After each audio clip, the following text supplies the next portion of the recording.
안녕하세요. 사연 유튜브에 제 사연을 올리는 건 처음이네요. 제가 제보할 사연은 한마디로 말하자면 얼마 전 완전히 분열된 제 가족의 이야기입니다. 이제 완전히 남이 된 사람들도 있지만 정말 예상치 못한 새로운 가족이 들어오기도 했어요. 여러분, 이게 무슨 말인가 싶죠?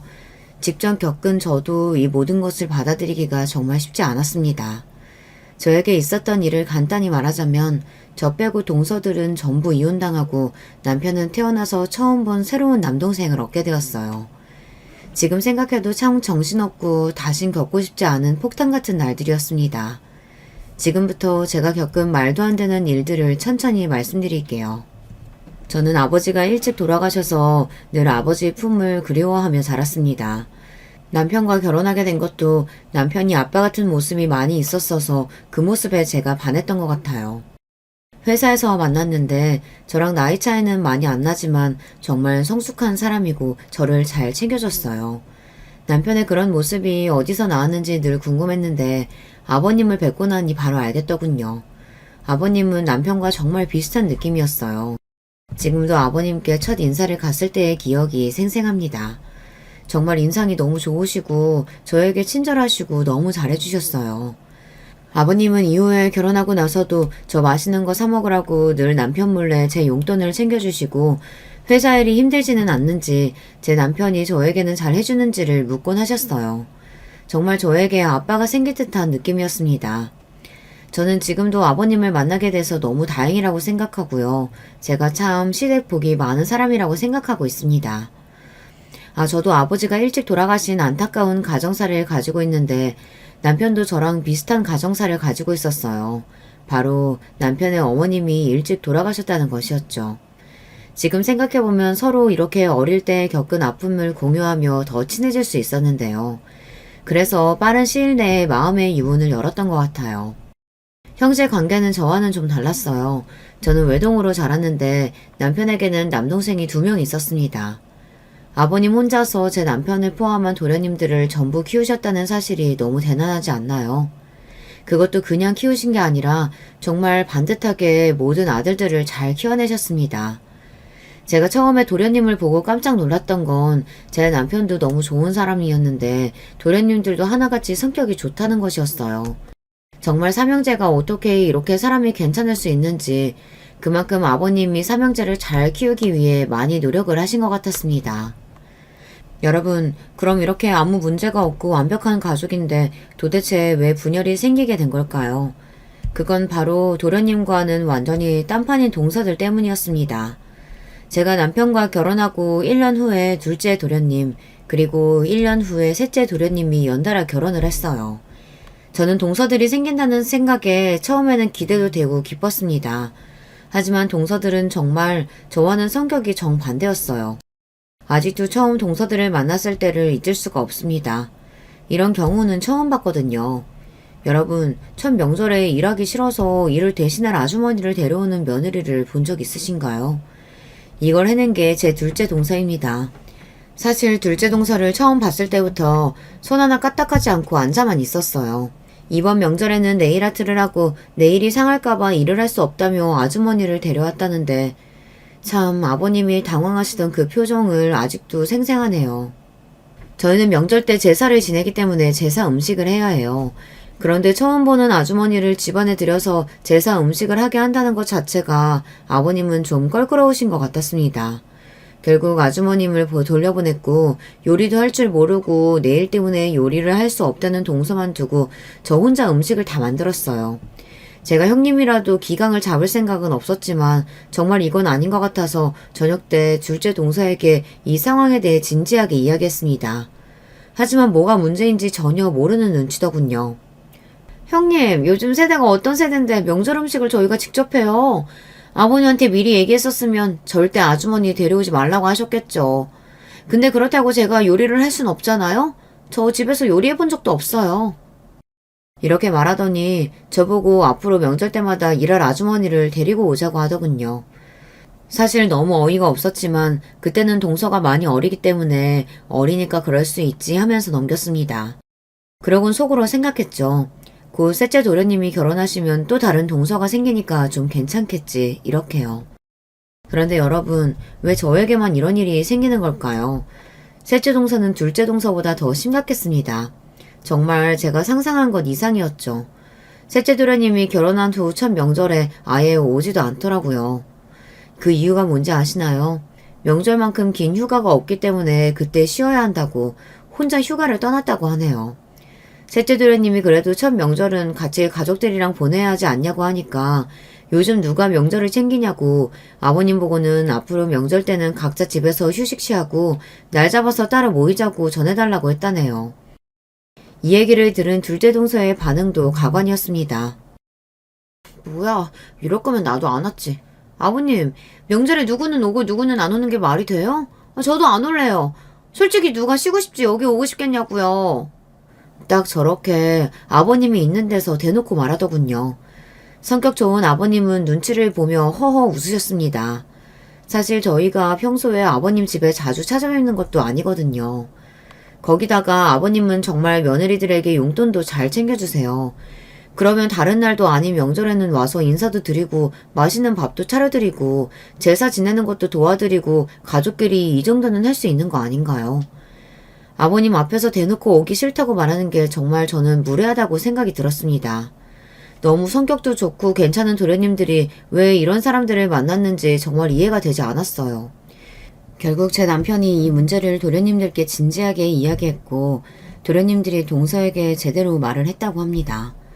이후에 아버님이 있을 때만 동서들이 말 조심하는 것을 보니 그때 도련님들에게 혼이 난 게 아닌가 생각이 들었어요. 그래도 동서들은 명절에 음식을 하거나 명절에 가족끼리 모인다는 것 자체는 끝까지 납득을 못하는 듯 했습니다. 결국 명절 때마다 핑계를 대며 동서들이 빠지려 하자 제 남편이 해결책을 냈습니다. 저희가 다 같이 모이는 날은 1년에 단 한 번 아버님 생일로 정하는 것이죠.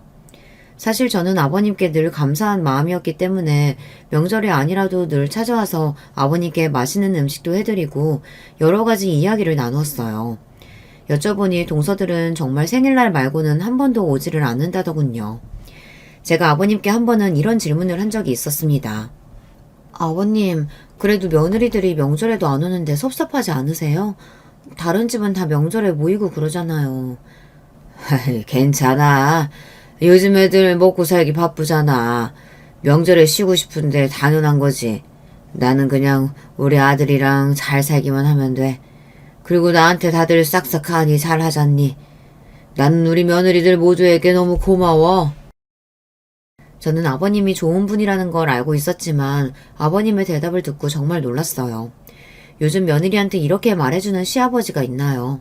어떻게 이렇게까지 며느리들을 배려하고 속이 깊을 수 있는지 아버님의 말을 들으니 더더욱 동서들이 답답하고 미워지더군요. 그래서 저라도 아버님을 잘 챙겨드려야겠다고 생각했습니다. 그렇게 저와 남편은 3주에 한 번은 꼭 아버님 집에 찾아왔어요. 그러던 어느 날 아버님 집에서 큰일이 생기고 말았습니다. 그날은 마침 남편과 도련님들이 일 때문에 모두 해외에 가 있어서 저와 아버님만 있는 상태였어요. 지금 생각해도 정말 아찔하네요. 아이고, 살려줘! 아버님은 저를 부르시더니 갑자기 이 말을 남기고선 쓰러져 버렸습니다. 저는 너무 놀라서 손을 벌벌 떨며 울면서 다급하게 구급차를 불렀습니다. 남편과 도련님들한테도 바로 이 사실을 알렸지만 아주 먼 해외에 있어서 오는데 시간이 걸린다고 하더군요. 특히 이번엔 형제 3명이 같이 사업을 하고 있어서 꼭 필요한 계약을 따기 위해 해외에 나간 상황이었어요. 결국 저는 동서들에게 전화를 했습니다. 저는 다들 저처럼 놀라고 걱정하는 목소리로 전화를 받을 줄 알았는데 제 예상과는 전혀 다른 답을 하더군요. 어머, 아버님 원래 건강하시지 않으셨어요? 형님이 뭐 아버님 스트레스 받게 한 건 아니고요? 아무튼 병원에 오셨으니까 좀 쉬시면 괜찮아지시겠죠. 깨어나면 연락 주세요. 아버님께 전화 한 통 드릴게요. 그래도 제가 며느리인데 이 정도는 해야죠. 형님 고생하세요. 이렇게 말을 하더군요. 저는 이 말을 듣자마자 동서가 지금 나를 놀리는 건가 이 생각이 들었습니다. 곧이어 셋째 동서한테도 전화를 했어요. 여러분, 과연 제가 무슨 말을 들었을까요? 아직도 셋째 동서의 답을 잊을 수가 없어요. 그 대답은 마치 아버님을 가족으로 생각하지 않는 것 같았거든요. 아, 네. 그런데 아버님이 쓰러지셨는데 왜 저한테 전화하셨어요? 제가 뭐 당장 할 수 있는 건 없잖아요. 일단 진행 상황 더 생기면 이야기해주세요. 제가 지금 엄마랑 오랜만에 만나서 바쁘니까 이만 끊을게요. 사람이 너무 냉정하지 않나요? 시아버지가 쓰러지셨다는데 어떻게 이런 반응을 할 수가 있는지. 둘 다 말도 안 통하고 사실 더 말을 섞고 싶지도 않더군요. 결국 병원에서 저 혼자 있게 되었고 의사 선생님께 아버님이 쓰러지신 이유를 들을 수 있었습니다. 상상도 못할 만큼 충격적이고 안타까운 이야기였죠. 지금 아버님 상황이 많이 안 좋습니다. 신장의 90% 이상이 손상된 상황이에요. 그동안 많이 힘드셨을 텐데 계속 참으신 것 같아요. 결론적으로 말하자면 지금 신장 이식이 빠르게 필요합니다. 상황이 안 좋아서 가족분들도 검사를 빠르게 해보시는 게 좋을 것 같습니다. 선생님, 신장 이식이라뇨? 그게 무슨 말인가요? 그럼 신장 이식을 못 받으면 아버님이 사실 수 없는 상황인 건가요? 그리고 지금 상황이면 아버님이 언제 깨어나실지도 모르는 건가요? 일단 진정하시고요. 아버님이 깨어나기를 기다려 봐야 하고 아버님이 깨어나시면 수술하기 전 몇 달간은 신장 투석을 하면서 지내셔야 해요. 그리고 신장 이식을 기다릴 수도 있겠지만 몇 년이 걸릴 확률도 높기 때문에 빠르게 가족분들이 검사를 하셔서 신장 이식할 분이 있는지 이 상황에 대해 이야기를 나누시는 게 좋을 것 같습니다. 저는 의사 선생님의 말을 듣고 시아버지가 아니라 제 아버지를 잃은 것처럼 마음이 아팠습니다. 정말 병원 사람들이 다 쳐다볼 정도로 엉엉 울었던 것 같아요. 그만큼 아버님께 제가 많이 의지하고 있었던 것 같습니다. 아버님이 늘 웃고 계셨고 아프다는 말씀을 안 하셔서 이렇게까지 건강이 안 좋으신 상황인 줄 몰랐어요. 그동안 혼자 사시면서 얼마나 힘드셨을까요? 정말 아버님을 잃을 수도 있다고 생각하니 갑자기 정신이 번쩍 들더군요. 어떻게든 아버님을 살려야겠다는 생각뿐이었습니다. 그 순간 저는 큰 결심을 했고 당장 동서들한테 다시 전화를 했어요. 의사 선생님이 말씀해주신 상황을 설명하고 당장 병원으로 오라고 했지만 전부 일이 바쁘다며 올 수 없다고 하더군요. 저는 너무 화가 나서 난생 처음으로 동서들에게 정말 단호하게 말했습니다. 지금 얼마나 심각한 상황인지 다들 몰라요? 제가 의사 선생님께 들었는데 아버님 정말 많이 아프신 상황이에요. 아버님 건강하실 때 다들 찾아오지도 않고 며느리 도리도 제대로 안 했으면 아플 때라도 아버님 챙겨드려야죠. 지금 신장 이식 빠르게 받지 못하면 앞으로 어떻게 될지 모른다고요. 다들 생각이 있으면 당장 병원으로 오세요. 도련님들이랑 제 남편도 해외에 있는데 저희들끼리라도 회의를 해야 할 거 아니에요. 이번에 안 오면 저 정말 도련님들한테 동서들이 아버님 쓰러졌다 했는데 어떤 반응 보였는지 다 말할 거예요. 도련님들이 참 좋아하시겠어요. 그쵸? 제가 이렇게까지 화를 내며 이야기를 하자 그제서야 알겠다며 병원에 온다더군요. 결국 3명에서 어떻게 해야 할지 회의를 하는데 사실 회의 진행 자체가 안 됐습니다. 동서들은 정말 단 하나의 피해도 보기 싫은 것 같았어요. 근데 아버님이 아프시면 지금 병원에 언제까지 계실지도 모르고 수술하면 돈도 많이 들 텐데 그 돈은 어떻게 해요? 지금 저희 집도 사야 돼서 돈 못 내요. 뭐 아버님 모아두신 돈 없어요? 돈 드릴 일 또 생겼다니 짜증나 죽겠네. 돈도 돈인데 저희가 검사를 해야 한다는 건 무슨 소리예요? 설마 저랑 제 남편이 신장 이식을 해야 하는 건 아니죠? 그거 하면 어쨌든 하기 전보다 면역력도 약해지고 건강도 안 좋아질 텐데 그걸 어떻게 해요? 저는 못하고요. 검사도 안 할 거예요. 이렇게 아버님 건강은 생각하지도 않은 채 돈도 내기 싫고 검사도 안 하겠다는 동서들을 보니 아버님이 너무 불쌍하더군요. 근데 정말 어이가 없는 건 동서들이 도련님들이 있을 땐 이렇게까지 솔직하게 이야기를 안 한다는 거예요. 최근에는 도련님들이 있을 때만 아버님께 살갑게 대화를 하고 늘 아버님 아프신 곳은 없는지 먹고 싶은 건 없는지 도련님이 볼 때만 여쭤보더군요.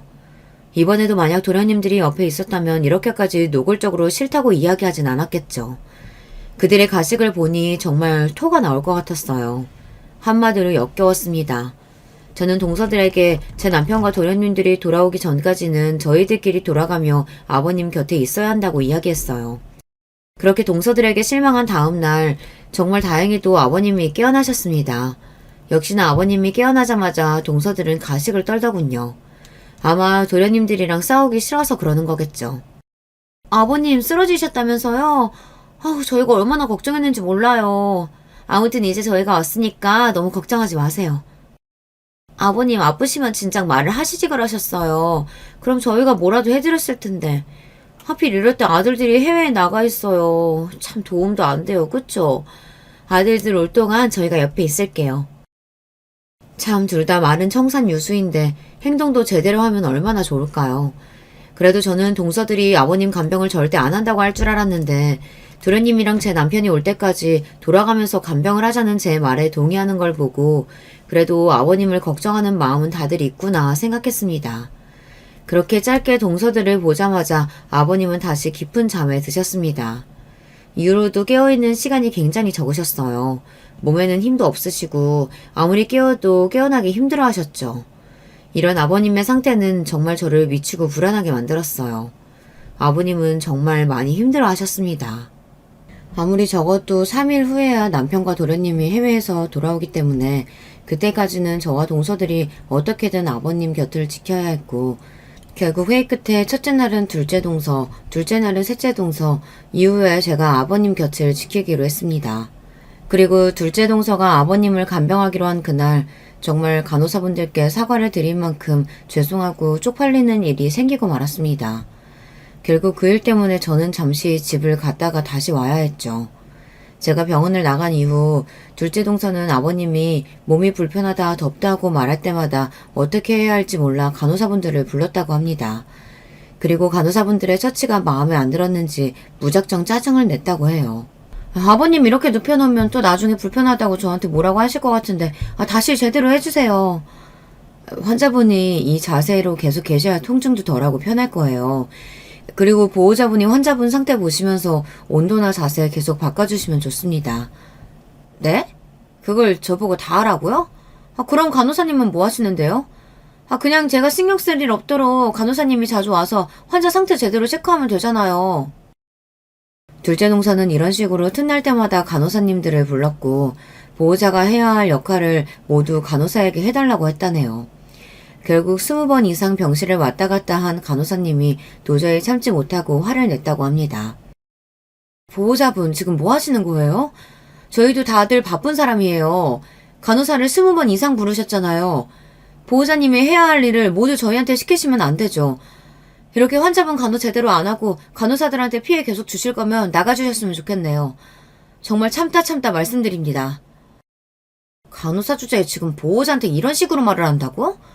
하긴 그러니까 의사도 못 되고 간호사는 하고 있겠지.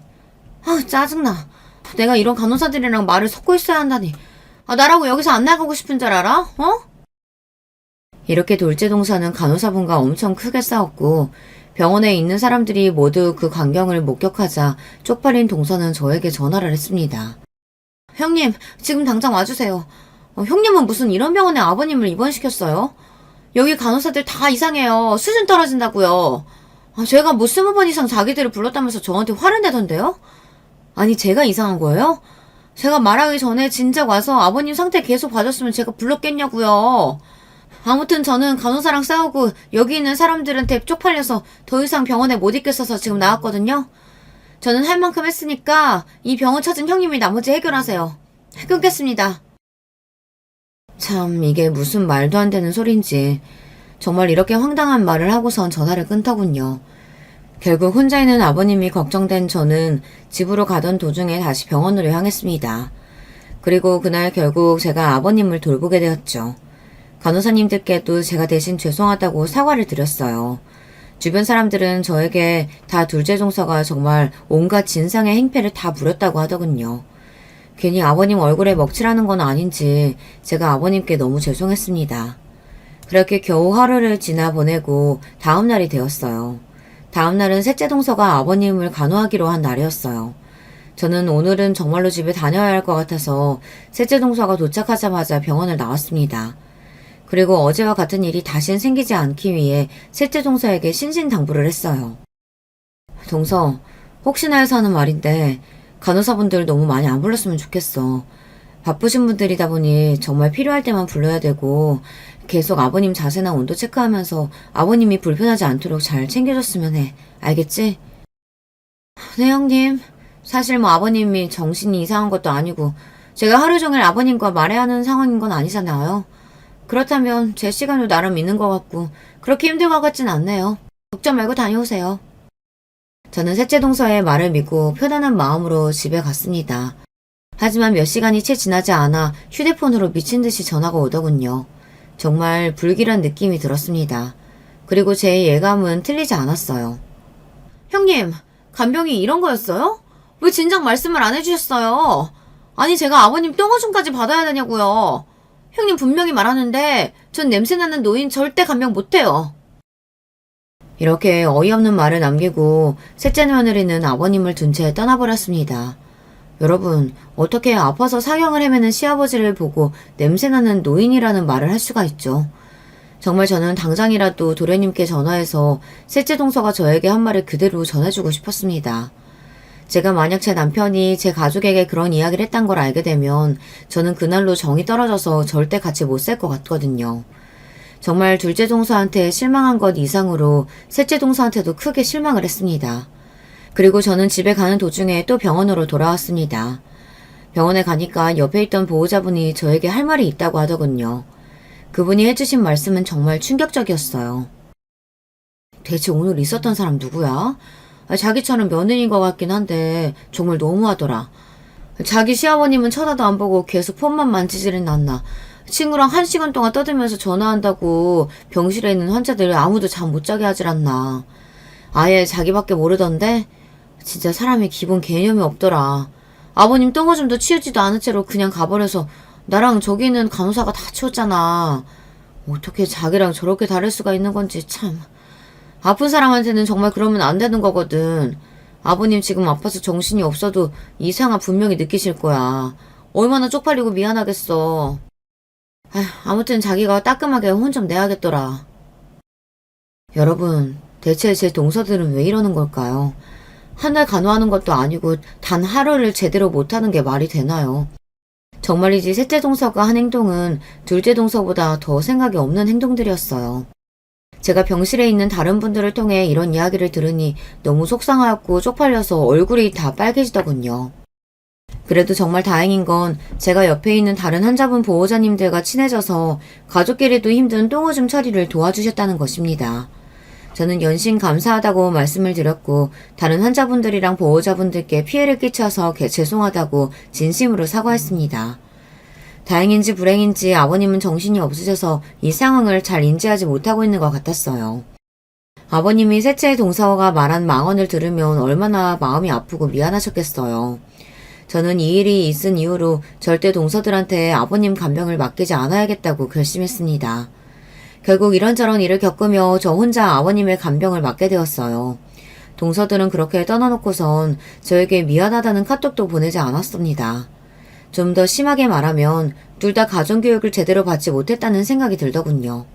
혼자서 이 일을 도련님께 다 이야기해야 할지 아니면 제 손에서 따끔하게 혼을 내야 할지 계속 고민하고 있었어요. 그리고 며칠 후 드디어 제 남편과 도련님들이 돌아왔습니다. 그러자 제 동서들은 여우처럼 거짓말만 늘어놓더군요. 자기 왔어? 첫째 날 내가 아버님 간호해드렸잖아. 근데 여기 병원이 좀 이상하고 안 좋아서 내가 고생을 좀 많이 했어. 간호사들 다 말이 안 통해. 아버님 나 없었으면 그날 진짜 힘드셨을 거야. 간병이 쉽지가 않더라. 내가 진짜 똥오줌 치우느라 어떤 짓까지 했는지 모르지? 아무튼 말도 마. 이제 당신 왔으니까 나 시키지 말고 당신이 아버님 돌봐드려. 참, 누가 보면 동서들이 첫째 날, 둘째 날 끝까지 아버님을 간호한 줄 알겠어요. 도련님들 앞에서 힘든 척하는 모습이 정말 어이가 없었습니다. 동서들이 잠시 동안 아버님 간호를 하면서 어떤 짓을 저질렀는지 전부 얘기해버리고 싶었지만 그렇게 되면 아버님까지 나중에 알게 되시고 상처를 크게 받으실까 끝까지 참았습니다. 하지만 아무것도 하지 않았으면서 열심히 간호한 것처럼 도련님들 앞에서 힘든 척하는 건 정말 꼴사납더군요. 그런데 저만 이런 감정을 느낀 것이 아니었나 봅니다. 힘든 표정으로 숨을 몰아쉬는 아버님도 아들들을 보자 할 말이 있는 듯한 눈치였어요. 결국 제 남편이 아버지한테 아까부터 표정이 안 좋아 보이는데 하고 싶은 말이 있냐고 물어봤습니다. 아버님께서는 고민하시다가 신경 안 써도 된다고 손으로 표시하셨죠. 이후 남편과 도련님들 그리고 동서들과 저는 다 같이 아버님 신장 이식을 어떻게 할지 회의를 하게 되었어요. 저는 아버님 상태가 많이 안 좋으니 모두가 검사를 받아봤으면 좋겠다고 했는데 동서들은 싫다고 검사를 받지 않겠다고 말하더군요. 그 이유는 다양했습니다. 몸이 약하다거나 지병이 있다거나 등등의 핑계를 댔어요. 하지만 이 일은 누가 강요할 수 있는 일은 아니기 때문에 결국 저와 남편 그리고 도련님 둘만 총 4명이 신장 이식을 할 수 있는지 관련 검사를 받기로 했습니다. 결과가 나오기 전까지 정말 떨리더군요. 저는 나라도 괜찮으니 누구라도 제발 신장 이식을 할 수 있었으면 좋겠다라고 끝없이 기도했습니다. 그리고 최종적으로 검사 결과가 나왔습니다. 과연 제 바람처럼 저희 중에서 신장 이식을 할 수 있는 사람이 있었을까요? 답은 아니오입니다. 정말 안타깝게도 저희 4명은 아버님께 신장 이식을 해드릴 수 없다고 하더군요. 혈액형 이유도 있고 무엇보다 남편과 도련님들도 신장이 그렇게 좋은 편이 아니었어요. 검사 결과가 생각보다 너무 안 좋게 나와서 실망스러웠죠. 아버님께 말씀을 드리니 괜찮다고 오히려 저희를 달래주시더군요.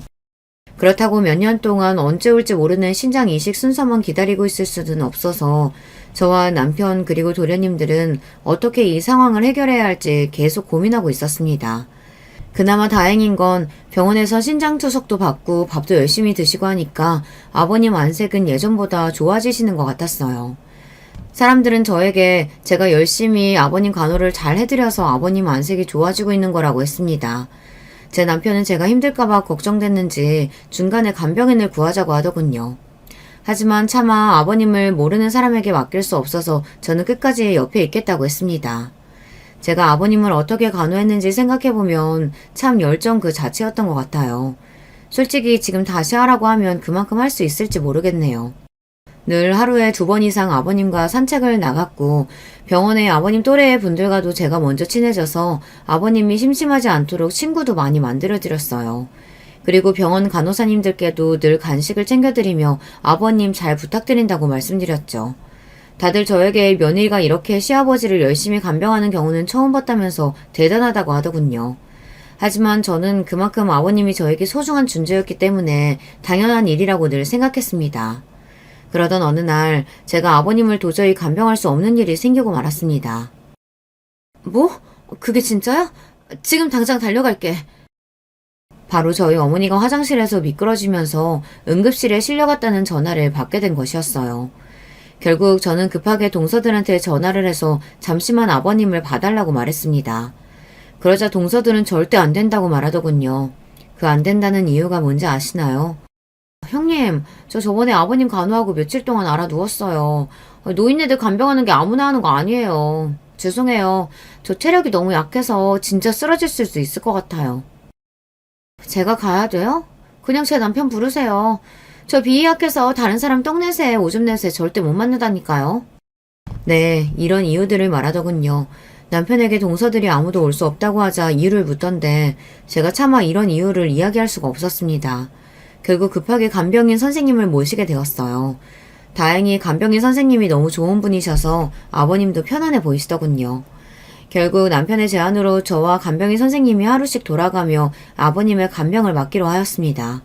그렇게 열심히 아버님을 간호하고 있는 와중에 어느 날 해가 서쪽에서 뜨는 일이 생겼습니다. 어쩌면 당연한 일일지도 모르지만 동서들의 예전 행동들을 보면 정말 놀라운 일이거든요. 바로 동서들이 먼저 아버님을 찾아온 것이었어요.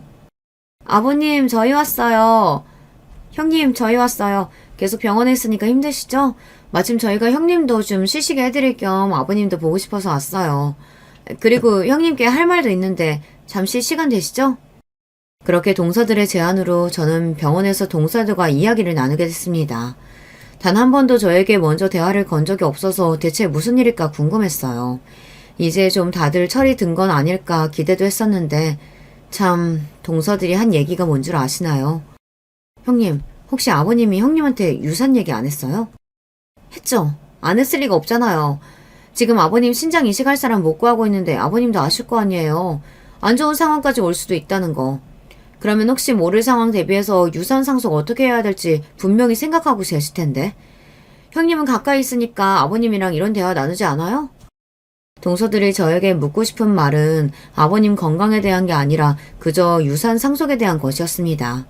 저는 어떻게든 아버님이 빨리 회복해서 더 오래 살면 좋겠다는 생각으로 열심히 간호하고 있는데 동서들은 아버님이 살지 못할 상황이나 생각하며 유산을 탐내고 있었다니 그들의 속내에 너무 소름이 돋고 짜증이 나더군요.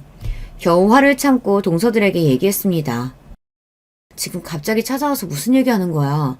아버님은 유산 상속에 대한 어떤 얘기도 나한테 한 적 없고 앞으로도 아버님이 건강하실 거기 때문에 유산 상속에 대한 이야기를 지금 할 필요는 없다고 생각해. 제가 단호하게 얘기하자 동서들은 입을 삐죽거리며 저에게 지금 혼자 아버님이랑 친해져서 유산 다 가지고 싶어서 거짓말하는 거 아니냐고 묻더군요. 결국 저는 화를 참지 못하고 다시는 이런 일로 찾아오지 말라고 이야기하며 자리를 떴습니다.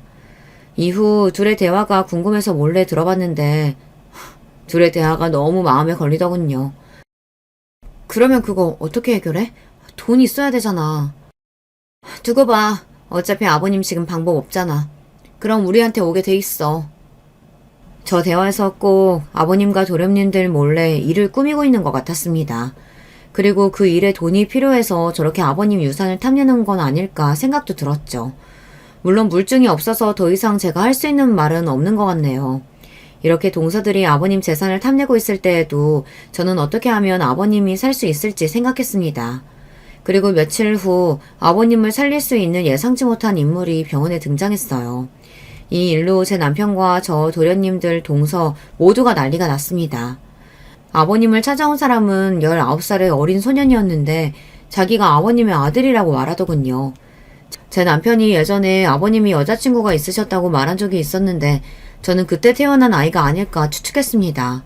그리고 나중에 아버님 정신이 괜찮을 때 슬쩍 여쭤보니 말 못해서 미안하다고 맞다고 하시더군요. 아이는 나타나자마자 아버님 상태를 보며 울었고 저희에게 찾아와서 미안하다며 신장 이식을 하기 위해 검사를 하겠다고 했어요. 제가 찾아와서 많이 당황하셨죠?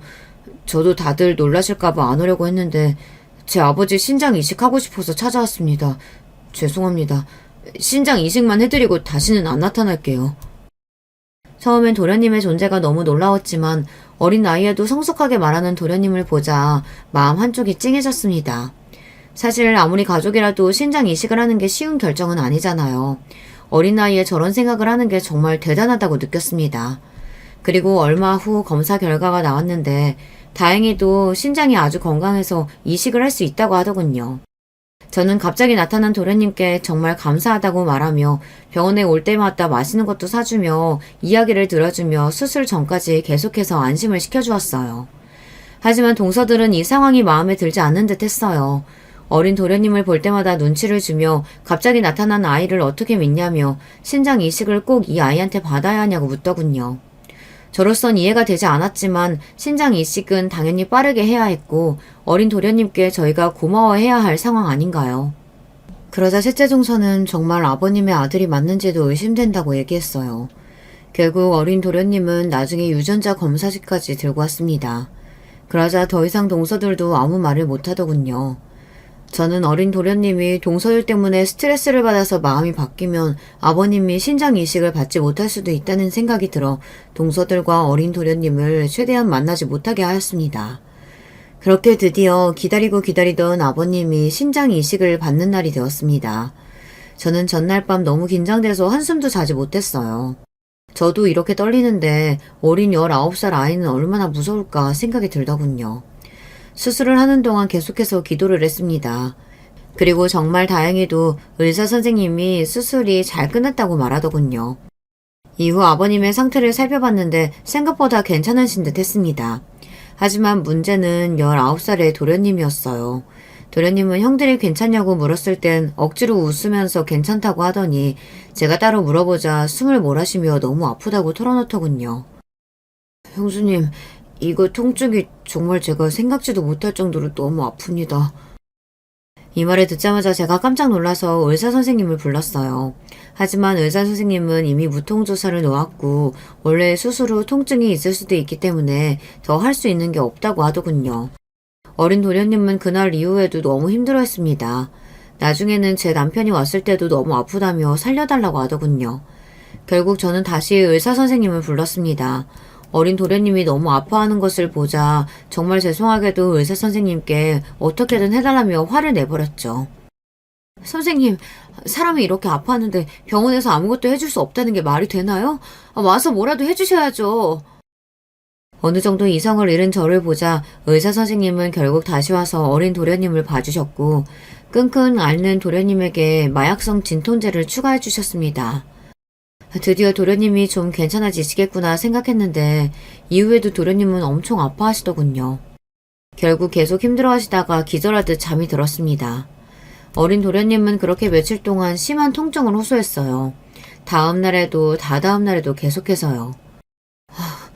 정말 죽을 것 같네요. 그래도 계속 버티다 보면 괜찮아지겠죠? 아직 수술한 지 얼마 안 돼서 그렇겠죠? 이렇게 묻는 도련님께 저는 안타깝게도 아무 말도 해줄 수가 없었습니다. 너무 미안하고 고맙다는 소리만 계속했던 것 같아요. 그래도 다행인 건 며칠이 더 지나니까 도련님이 통증을 거의 안 느끼게 되었다는 것이에요. 이후 아버님도 수술 결과가 좋았고 도련님도 회복 속도가 빨라서 저는 크게 안심했습니다. 그렇게 아버님이 열심히 회복하시던 도중 어느 날 저에게 예상치 못한 말을 꺼내셨습니다. 내가 아파서 큰 돈 들었을 텐데 그 돈은 어떻게 해결했니? 저는 아직 몸 회복이 안 된 아버님이 돈 때문에 스트레스를 받지 않을까 걱정돼서 예전부터 저랑 남편이 혹시 몰라서 모아둔 돈이 있었기 때문에 그 돈을 사용했다고 거짓말을 했어요. 돈 걱정은 절대 하지 말라고 신신당부를 드렸습니다. 하지만 아버님의 표정은 마음이 놓이는 표정이 아니었어요. 그러더니 마지막에 저한테 의미심장한 말씀을 하셨어요. 내가 너한테 정말 신세를 많이 졌다. 돈 문제는 내가 몸이 좀 더 회복하고 나면 어떻게든 해결할 테니 너희는 걱정하지 말렴.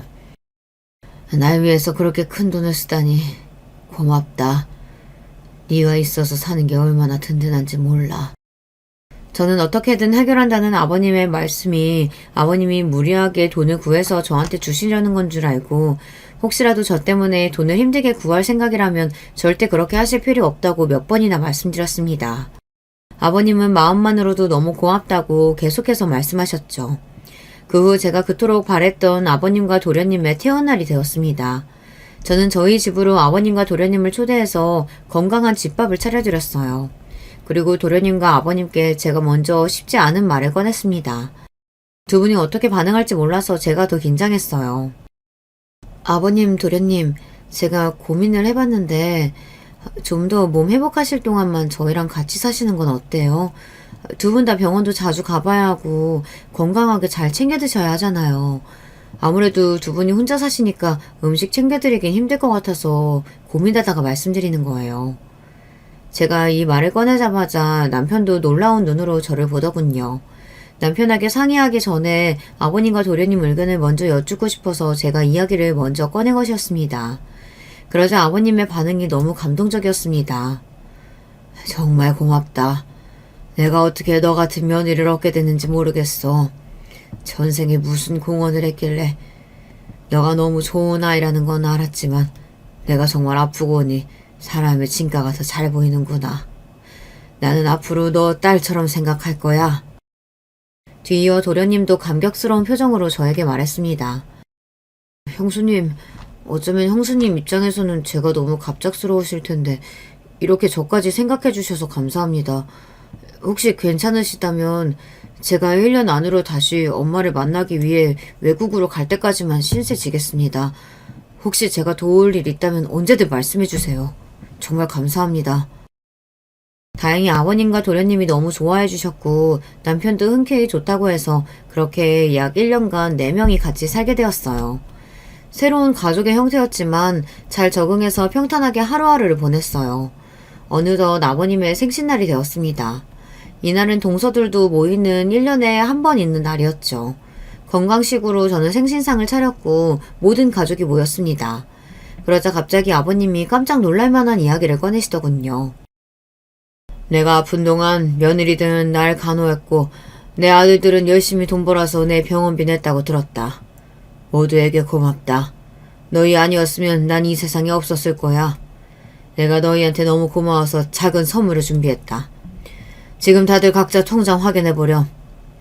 돈은 너희는 몰랐겠지만 내가 예전부터 모아둔 돈이 꽤 있었어. 이건 유산도 아니고 그냥 용돈 주는 거니까 너무 부담 갖지 않아도 된다.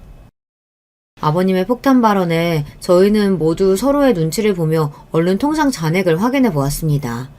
그 순간 저는 입을 다물 수 없을 정도로 태어나서 제가 받아본 적 없는 액수를 보게 되었어요.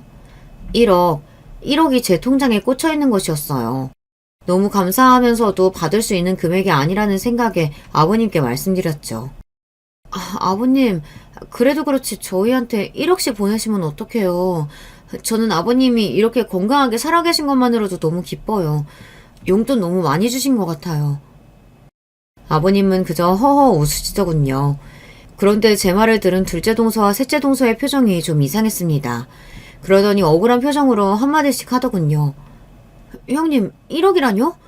제 통장엔 겨우 20만 원 들어왔는데요? 제 통장엔 10만 원이요.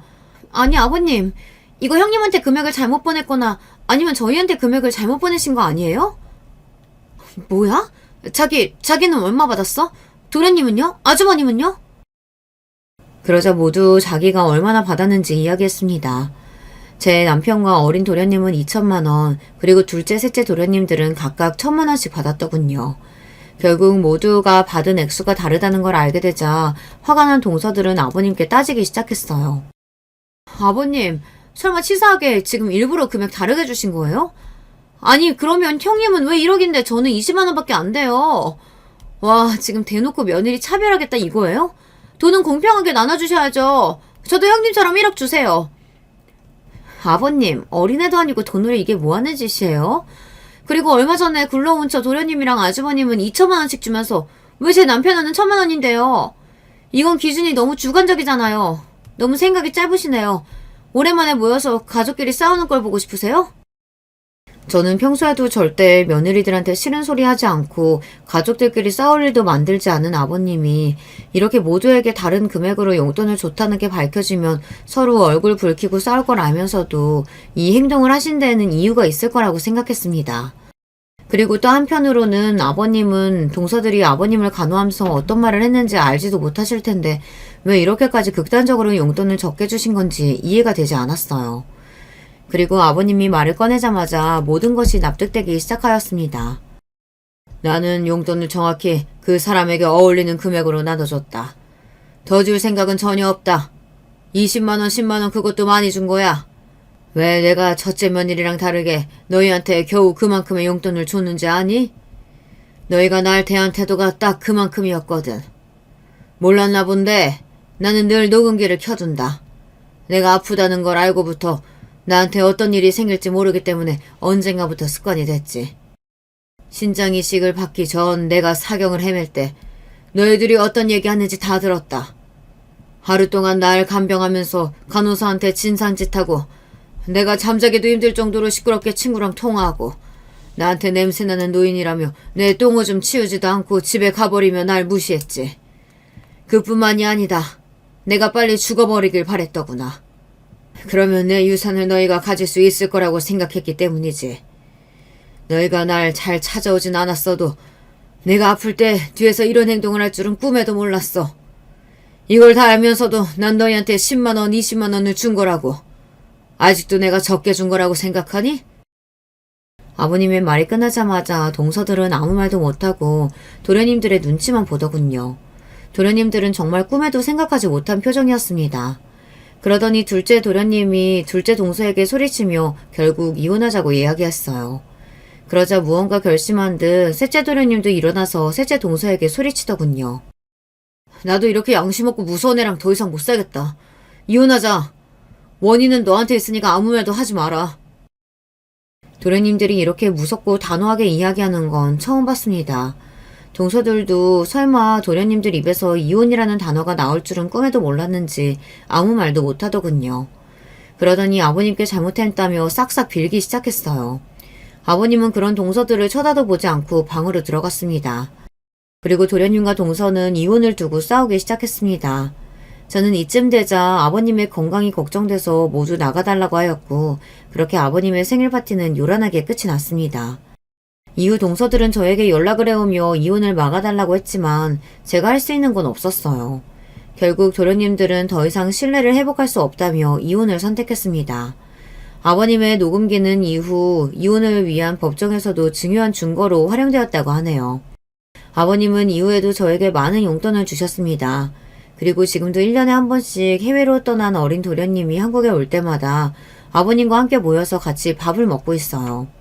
어쩌다 보니 동서들은 다 잃었지만 저는 새로운 도련님을 얻고 아버님도 지킬 수 있었기에 너무 힘들었지만 그래도 괜찮은 결말이라고 생각하고 있습니다. 물론 이런 일을 다시 겪고 싶진 않고요. 지금까지 꽤나 길고 정신없었던 제 이야기 들어주셔서 감사합니다. 여러분들도 정말 건강 조심하시고 우리 모두 착하게 삽시다. 안녕하세요. 저는 현재 교도관으로 일하고 있는 40대 후반 여자입니다. 여러분은 뿌린 대로 거둔다 라는 말에 대해 어떻게 생각하시나요? 흔히 인과응보 사필규정이라는 말이 있죠. 저에겐 중학생 딸이 있는데요. 딸이 학교에서 인과응보라는 말을 배웠다고 하더라고요. 순간 저 말을 듣는데 얼마 전에 저에게 일어난 일이 생각났어요. 어릴 때는 착한 사람은 복을 받고 나쁜 사람은 벌을 받는다는 말이 공감이 가지 않았습니다. 오히려 성인이 되고 결혼하며 저는 세상에 악독한 사람이 생각보다 많다고 느꼈거든요. 그런데 시간이 흐르니까 결국 다 돌려받는다는 것을 알게 되었습니다. 옛말이 틀린 게 전혀 없더라고요. 무슨 사건이 있었는지 궁금하시죠? 그럼 바로 제 사연을 시작하도록 하겠습니다. 저는 아빠가 어릴 때 일찍 사고로 돌아가셔서 홀어머니 밑에서 자랐습니다. 다른 형제가 있던 것도 아니라 엄마와 둘이 가족의 전부였어요. 아빠가 돌아가시기 전에 빚을 많이 남겨놓은 상태라 엄마는 쉬는 날도 없이 일하셨습니다. 아, 지수야, 엄마 괜찮으니까 너 가서 쉬어. 손도 작은데 엄마 안 해줘도 돼. 가서 공부해. 에이, 엄마가 나 키우려고 얼마나 열심히 일하는지 아는데 내가 이것도 못 해줄까 봐? 엄마, 내가 죽도록 공부해서 엄마 꼭 호강시켜줄게. 알겠지? 말만 들어도 좋다. 엄마는 우리 지수가 공부 못해도 돼. 그냥 건강하게만 자랐으면 좋겠어. 엄마와 저는 서로밖에 의지할 사람이 없었어요. 그래서 가난하고 부족한 게 많았지만 서로를 위하며 버텼습니다. 하지만 힘든 것은 사실이었어요. 저는 제가 성공할 수 있는 유일한 방법은 무조건 공부라고 생각했습니다. 독서실에 갈 돈도 없어서 학교에 남아 죽어라 공부했어요. 지수야, 축하해. 매일 그렇게 혼자 끝까지 남아서 공부하더니 결국 인서울 했구나. 선생님이 다 기특하다. 어서 어머님께 전화드려서 사실을 알려드려. 축하한다. 아주 유명한 명문대는 아니어도 서울에 있는 4년제 학교에 입학하기도 했습니다. 하지만 저는 등록금이 그렇게 비쌀 줄은 전혀 몰랐어요. 장학금을 타지 않으면 도저히 학업을 이어갈 수가 없었습니다. 제가 법학과를 입학했었는데 공부량도 되게 많아서 성적 장학금을 타는 것이 너무 힘들었어요. 공부만 할 수 있는 환경이면 그래도 괜찮았을 텐데 저는 생활비를 제가 벌어야 했습니다. 그래서 공부할 시간이 많지 않아 고학년으로 갈수록 장학금을 타지 못했어요. 엄마, 내가 과외로 번 돈이야. 이걸로 우리 월세 내고 또 엄마 병원 가. 가서 검사하고 물리치료도 받아. 어깨 아픈 거 계속 가잖아. 내가 진짜 너무 걱정돼서 그래. 아유, 아니야. 네가 이렇게 열심히 일해서 번 돈인데 엄마가 어떻게 쓰니? 아니야. 엄마가 아파서 일을 못하니까 우리 딸이 이렇게 고생하네. 엄마는 마트에서 계산원으로 일하셨는데 종일 서 있으니까 무릎이 많이 상한 상태였어요. 원래 제가 학생 때는 식당에서 일했는데 그때 팔목부터 어깨가 이미 아픈 상태였거든요. 한마디로 온몸이 안 아픈 곳이 없는 상태였습니다. 이러니 제가 과외를 무리하게 늘려서 돈을 벌 수밖에 없었어요. 학교 공부는 못하고 학생들의 내신 관리에 시간을 쏟으니 장학금을 탈 수 없는 사태가 발생했습니다. 방학 때는 과외를 무리하게 돌리다 쓰러져서 응급실에 가기도 했죠. 다이어트를 굳이 하지 않아도 몸은 항상 마른 상태를 유지했어요. 지수야, 엄마는 네가 안 아픈 게 소원이야. 제발 몸 생각하면서 일해, 응? 이게 다 엄마 때문이야. 엄마만 아니었어도 우리 딸이 이런 고생은 안 하고 살 텐데. 우리 딸한테 엄마가 너무 미안하다. 현실적으로 월세가 밀리고 생활이 힘들어지니 저는 문득 대학의 중요성에 대해 생각하게 되었어요. 저는 어릴 때부터 변호사가 되고 싶었습니다. 그런데 아무리 생각해도 현실적으로 변호사가 되는 것은 너무 큰 무리였어요. 당장 학교 공부도 하지 못하고 월세가 밀리는 현실인데 어떻게 공부를 하겠어요. 그리고 엄마가 저를 키우면서 식당, 공장, 마트 등 안 해본 일이 없으세요. 그것을 보고 저는 안정된 직장을 가지는 것이 중요하다는 생각이 들었습니다. 그래서 휴학을 하고 무작정 공무원 준비를 시작했어요. 밤을 새워가며 공부했고 마침내 교도소에서 근무하는 교도관이 되었습니다. 우리 딸이 공무원이라니 엄마는 너무 기뻐. 그렇게 열심히 공부하더니 결국 해냈구나. 엄마는 우리 딸이 정말 자랑스러워. 하늘에 계신 아빠도 무척 기뻐하실 거야. 기특하다, 기특해. 엄마는 제가 공무원이 되었다고 하니 아주 크게 기뻐하셨어요. 엄마가 그렇게 기뻐한 것은 제가 태어나서 처음 봤을 정도였답니다. 저도 안정적인 직장을 가지니 마음이 여유로워졌어요. 그동안 제 생활엔 전혀 없이 돈만 벌었거든요. 그런데 이제는 아무도 저를 자를 수 없는 철밥통 직장을 가지니 너무 기뻤습니다. 그렇게 일하기 시작했는데 제 공무원 동기가 어느 날 저에게 소개팅을 하라고 하더라고요. 지수야, 저번에 내 남친이 나 데리러 오면서 너 봤잖아. 마침 남자친구 아는 친구가 여자 소개해달라고 한다고 하더라고. 이번 기회에 남자친구 만들어. 너 연애해본 적 없다며? 소개팅? 그런데 나 어색할 것 같아. 이런 거 한 번도 안 해봤거든.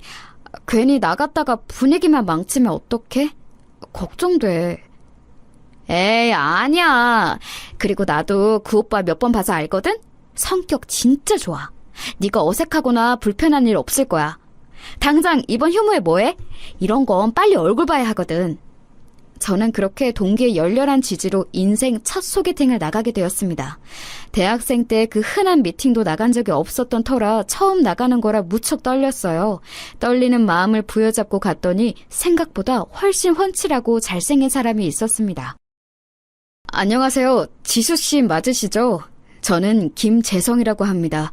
만나서 반갑습니다. 오시는데 힘들지는 않으셨어요? 얼마나 걸리셨어요? 안녕하세요. 네, 그냥 버스 타고 왔는데 30분 정도 걸렸어요. 반갑습니다. 제가 혹시 몰라서 미리 커피 시켜놨어요. 이거 드시면서 먹고 싶으신 거 또 있으시면 말씀해 주세요. 그리고 우리 저녁은 근사한 곳으로 갈까요? 미리 예약한 곳이 있어요. 어색해서 커피가 코로 들어가는지 입으로 들어가는지도 몰랐어요. 우왕좌왕하는 저와 달리 재성 오빠는 아주 능숙하게 저를 대해주었습니다. 차를 탈 때도 조수석 문을 열어주고 매너가 몸에 장착된 사람이었어요. 다정하고 여자를 잘 아는 모습에 저는 속절없이 넘어가게 되었습니다. 재성 오빠랑 사귄다며? 축하해. 야, 밥 한 끼 쏴. 그 오빠가 능력은 없어도 껍데기 하나는 죽이잖아. 네가 공무원이라 안정적이니 오빠가 다소 능력은 없어도 결혼은 문제 없어. 동기의 말은 사실이었어요. 재성 오빠는 훤칠한 겉모습과 달리 능력은 하나도 없었습니다. 반반한 얼굴 덕에 대학생 때부터 인기가 아주 많았다고 하더라고요. 그런데 졸업하고는 제대로 된 직장을 다닌 적이 없다고 했습니다. 우리 결혼하면 그래도 지수 네가 공무원이니까 안정적이라 다행이다. 내가 이렇게 종종 모델 일하면서 돈 벌어오면 그걸로 생활비에 보태자. 나랑 결혼할 거지? 결혼? 그런데 오빠 나는 지금 현실적으로 우리 엄마한테 용돈도 주고 있고 내가 엄마랑 둘이 살아서 내 월급이 다 생활비로 들어가거든. 결혼은 조금 미루자.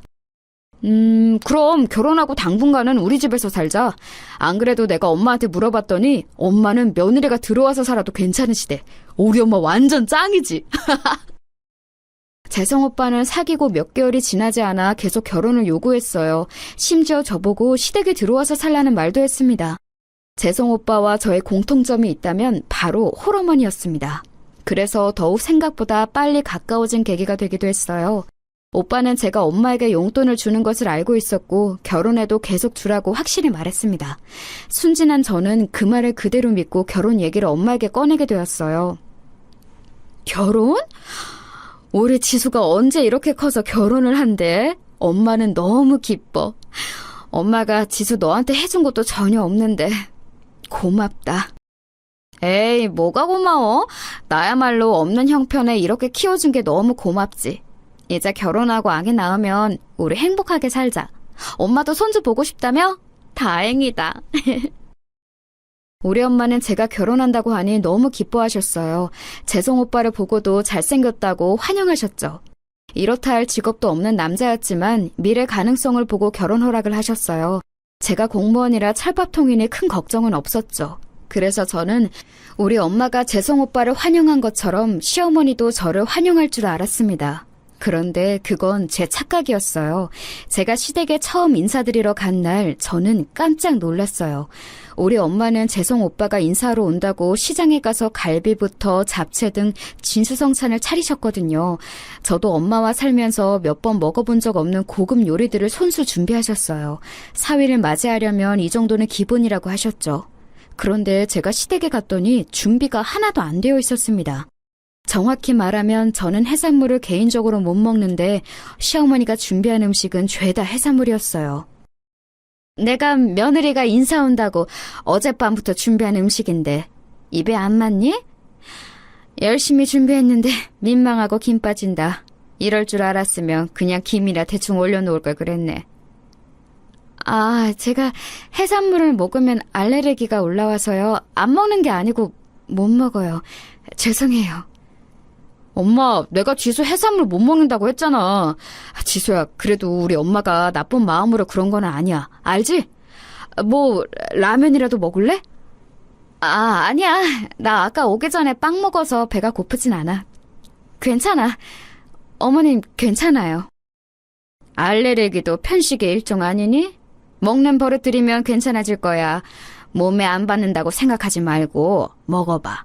해산물이 얼마나 몸에 좋은데. 시어머니는 제가 해산물을 못 먹는 것을 알면서도 자꾸 음식을 권하셨어요. 그런데 제가 단순히 편식이면 몰라도 진짜 해산물을 먹으면 설사부터 구토까지 하고 피부에 반점도 올라오거든요. 상당히 난처했습니다. 그래도 재성 오빠가 중간에서 중재해준 편이라 괜찮았어요. 그때는 이런 거는 별거 아니라고 생각하고 넘겼습니다. 그렇게 결혼하고 저는 시댁에 들어가서 살게 되었어요. 그런데 그때부터 지옥이 시작되었답니다. 아유, 너는 조용히 나가지 뭐가 이렇게 시끄러워? 집안 사람들 다 자는 거 안 보이니? 너 출근하는 거 지금 광고하는 거야? 아, 죄송해요. 제가 조용히 샤워한다는 것을 어머님 시끄러우셨죠? 조용히 나갈게요. 제가 교도관이라 3교대를 하는데 새벽에 나가거나 들어오는 경우가 있었어요. 그럴 때마다 시어머니는 제가 샤워하고 준비하는 것이 시끄럽다고 자다 깨고 뭐라 하셨습니다. 안 그래도 결혼하고 신혼이라 잘 보이고 싶은데 어머님에게 미움부터 받게 되는 걸까봐 두려웠어요. 너는 음식을 왜 이렇게 못하니? 우리 아들은 이렇게 요리하면 아예 입에도 대지 않아. 너 우리 아들이 얼마나 소중한 자식인지 들었지? 애 아빠가 남긴 유일한 자식이라 나한테 의미가 커. 시어머니는 남편에 대해 엄청난 애정을 가진 분이셨어요. 남편은 그때 무직이었고 제가 밖에서 일하는데도 항상 남편을 먼저 챙기셨습니다. 심지어 엄마가 제 몸이 걱정된다고 홍삼을 지어 보내셨는데 그걸 남편을 먹이더라고요. 어머님, 그거 친정엄마가 저 먹으라고 보내준 홍삼 아닌가요? 엄마가 비싼 돈 주고 지었다고 했는데 제가 3교대라 잠을 잘 못 자니까 걱정된다고 하셨거든요. 지금 밖에서 돈 번다고 유세 떠는 거야? 그러면 뭐해? 너 월급에서 친정엄마 준다고 반이나 주잖아. 사실상 가져오는 돈도 적으면서 뭐가 그렇게 잘났어? 우리 아들 돈 못 번다고 기죽이는 거야? 어? 아니, 그게 아니고 우리 친정엄마도 경제적으로 여유롭지 않은데 저 먹으라고 보내주신 거라 신경이 쓰여서요. 아니에요. 네. 이깟 홍삼 뭐 얼마나 한다고. 우리 아들이 몸이 건강해야 밖에서 돈을 벌어올 거 아니야. 네가 자꾸 우리 아들 기를 죽이니까 내 아들이 저렇게 집에만 있는 거잖아. 안 그래? 시어머니는 제가 무슨 말만 하면 본인 아들 기를 죽인다고 분노하셨어요. 실제로 남편은 결혼하고 2년은 무직 상태로 보냈거든요. 저만 밖에서 돈을 벌어오고는 했죠. 남편이 워낙 겉모습이 잘나서 대학생 때는 모델 아르바이트를 하기도 했지만 나이가 들고 결혼하니 현실적으로 아무 회사에서도 남편을 찾지 않았습니다. 생활비가 부족하니 시어머니가 소일거리를 해서 보탤 정도였죠. 제가 버는 돈으로 친정 엄마부터 시댁 식구들까지 책임져야 하니 제 어깨가 너무 무거웠습니다. 그걸 아는 친정엄마는 당신께 용돈을 더 주지 않아도 된다고 하셨죠. 지수야, 엄마는 괜찮아. 그러니까 용돈 안 줘도 돼. 엄마 몸도 이제 전부 다 많이 나아졌으니까 식당에서 일하면서 돈 벌 수 있어. 실제로 돈이 너무 부족해서 대출까지 받아 쓰는 형편이었던 저는 결국 엄마에게 들어가는 돈을 줄이게 되었습니다. 이런데도 남편은 벌어오지 않았어요. 그러면서 부부싸움의 횟수도 늘어났죠. 문제는 저희가 조금만 언성을 높여도 시어머니가 찾아왔다는 거예요. 같은 집에 사니까 들을 수도 있는데 시어머니는 마치 도청하는 것처럼 매번 찾아오셨죠. 현실적으로 우리가 지금 돈이 없잖아. 당신이 밖에서 조금이라도 벌어오면 숨통이라도 트이니까 그러는 거야. 나도 조금이라도 월급 더 가져오려고 무리하게 초과 근무하는 거 몰라? 내 몸 다 망가지면서 일하는데 당신은 종일 집에서 누워서 텔레비전이나 보고 내가 속이 상해 안 상해? 내가 다 생각이 있어서 그러는 거야. 나라고 일하기 싫은지 알아? 나도 여기저기 이력서 돌리고 혹시라도 촬영 잡히면 연락 달라고 자존심 굽히고 있어.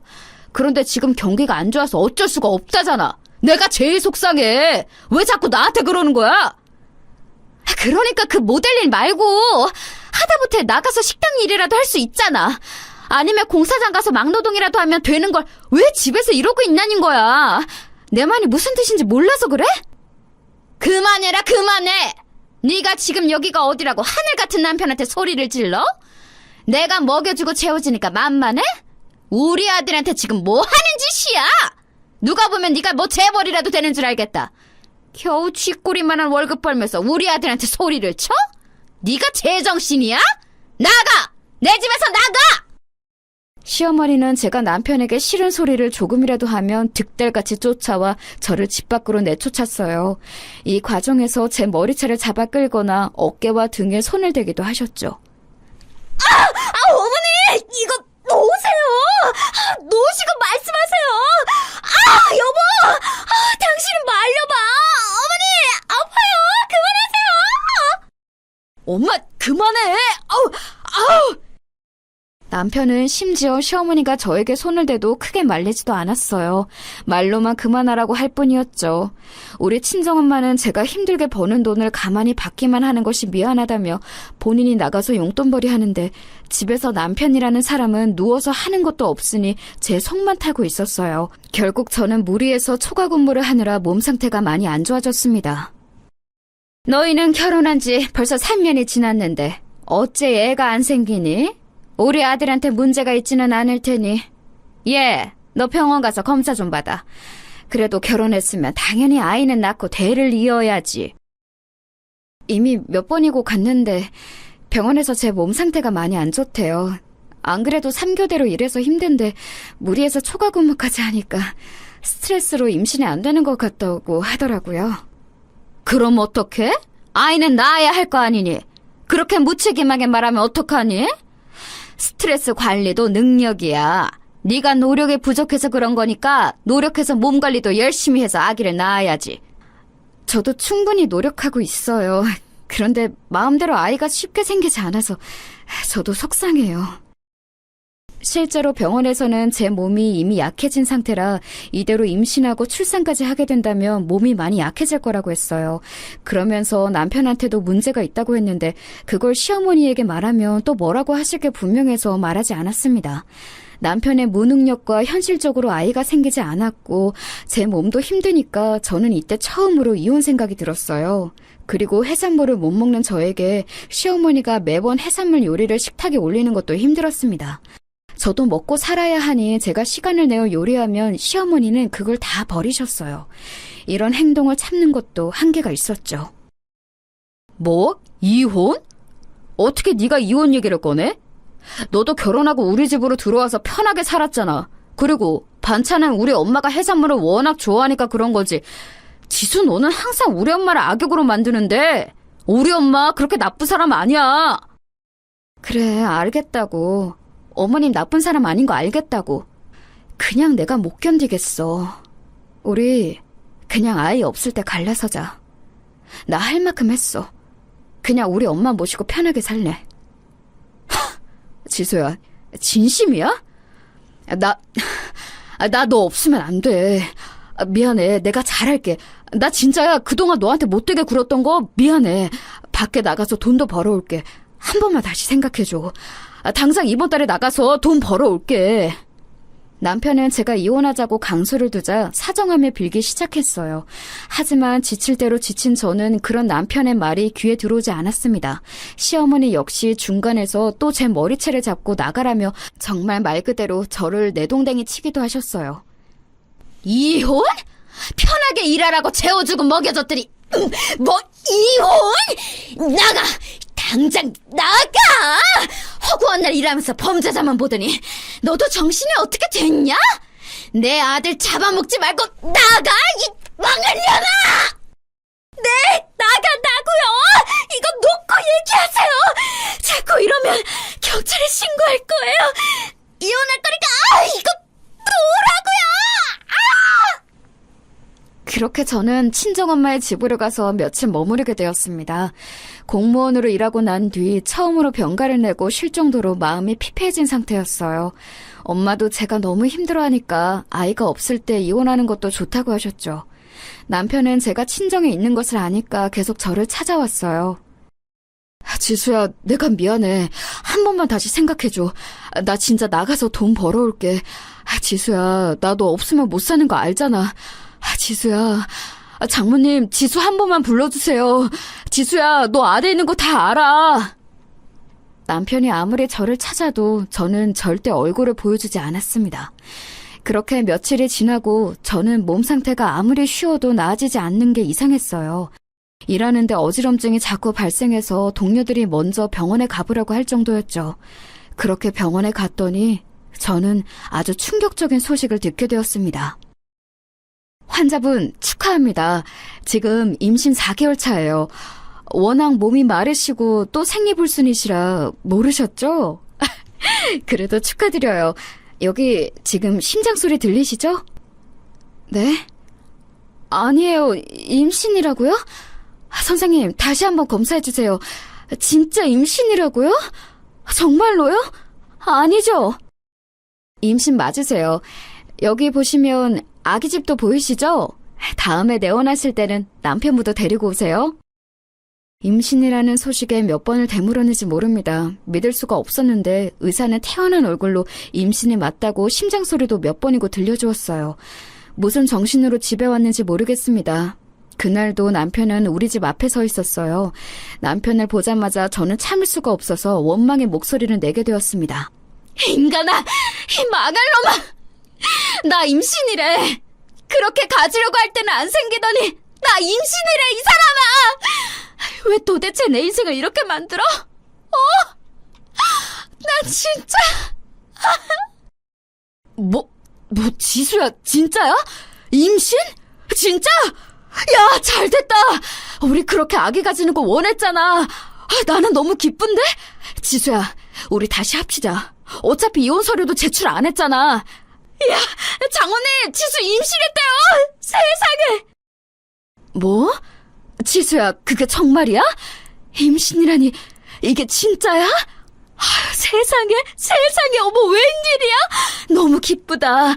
나한테도 드디어 손주가 생기는 거야? 저는 속이 터져 죽는 줄 알았어요.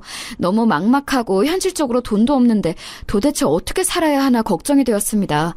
그런 제 속도 모르고 남편은 혼자 신나서 동네방네 임신 소식을 알리게 되었죠. 결국 첫 번째 이혼 시도는 물거품이 되었답니다. 임신했으니 이혼은 못하겠는데 문제는 시어머니였어요. 저는 도저히 시어머니 얼굴을 보고 사는 것이 힘들다고 생각했거든요. 그러니까 임신 기간 때는 친정에 있을게.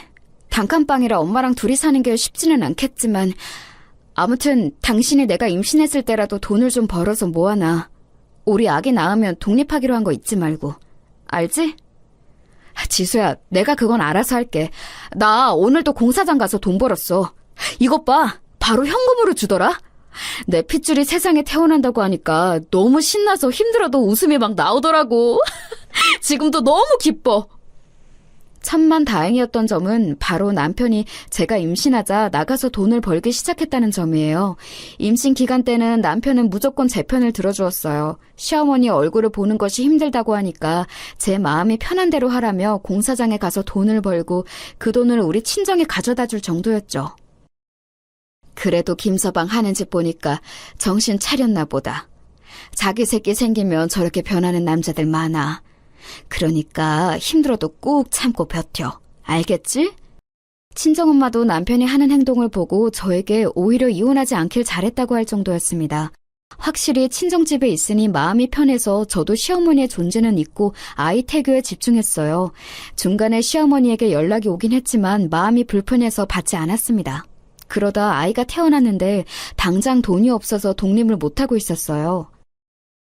나 이제 밖에서 돈 버는 거 알잖아. 장모님 댁은 너무 좁아서 우리가 같이 살 수도 없고. 내가 중간에서 역할 잘할 테니까 우리 집에 가서 살자, 응? 그럼 진짜 돌까지만 같이 사는 거고 돈 모으면 나가는 거야? 약속하는 거다. 시어머니가 뭐라고 해도 당신 절대 흔들리면 안 돼. 우리 셋이 힘들어도 나가서 사는 거야. 알겠어? 알겠어. 내가 이렇게 손가락 걸고 약속할게. 우리 서영이를 봐서라도. 지수야, 나 절대 거짓말 안 해. 걱정하지 마. 나 믿지? 내가 알아서 할게. 그렇게 남편 말을 믿고 시댁에 들어간 저는 시어머니가 예전보다 더 시집살이를 시킬 것이라고는 전혀 상상도 하지 못했답니다.